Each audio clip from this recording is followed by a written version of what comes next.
Well, shit, ayokong umiyak. 11 years.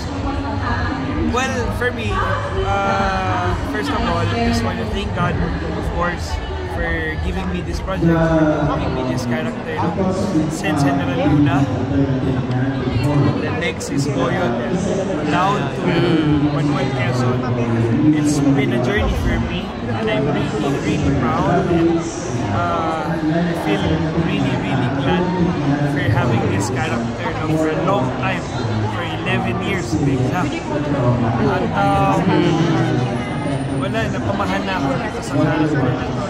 And I guess majority of all the supporters of TTA have been a fan, been like a follower of Joven Hernando.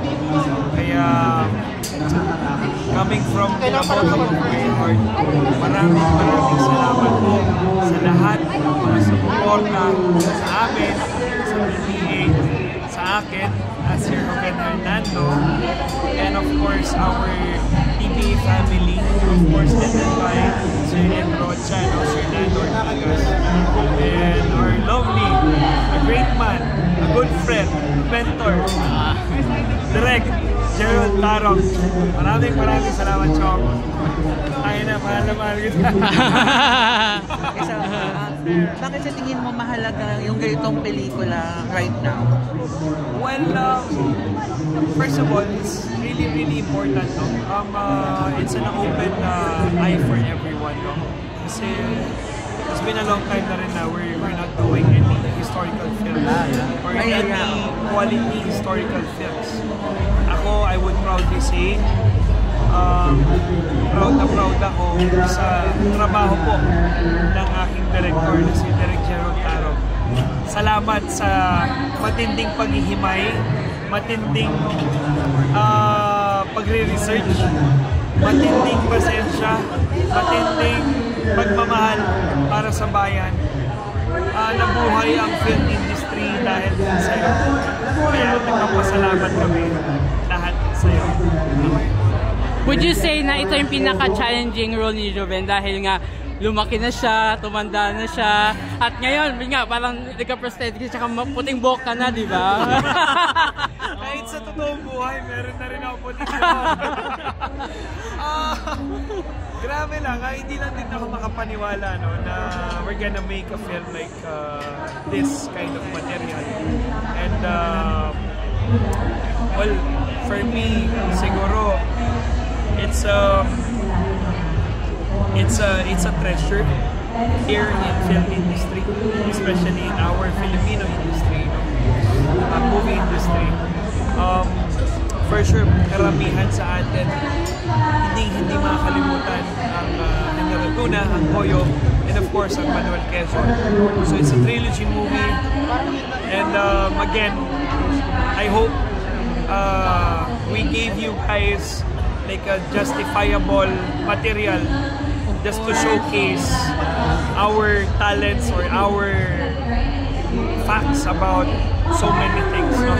So maraming salamat. Musta pala yung cast? Kasi syempre bago na naman na ano, lalo na dito si Echo, nandiyan yung mga bagong cast. Oo. So kumusta sila? Siguro para sa amin reunion na to. Kasi sa tagal namin hindi nagkita rin, each one of us came from different series, movie projects. But then again, this is the right time for us, you know, to do one project together. It feels like ASAP for me. Pero we're surrounded by, you know, good actors talaga. Tsaka, grabe, talagang pinili mo talaga yung mga cast natin para gampanan ang kanilang mga karakter sa kanila.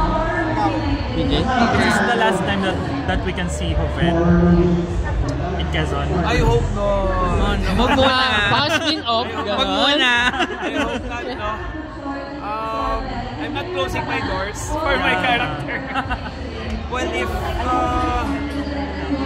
kung may magtutuloy man, that's gonna be Kuya Chris na, no? Kuya Chris Villanueva. But if they still want to do some flashback scenes, I'm still willing and I'm openly, you know, embracing my family again. Tsaka matindi impact ng General Luna. Yes, sobrang grabe. grabe po sa lahat ng mga Pilipino dito sa Pilipinas.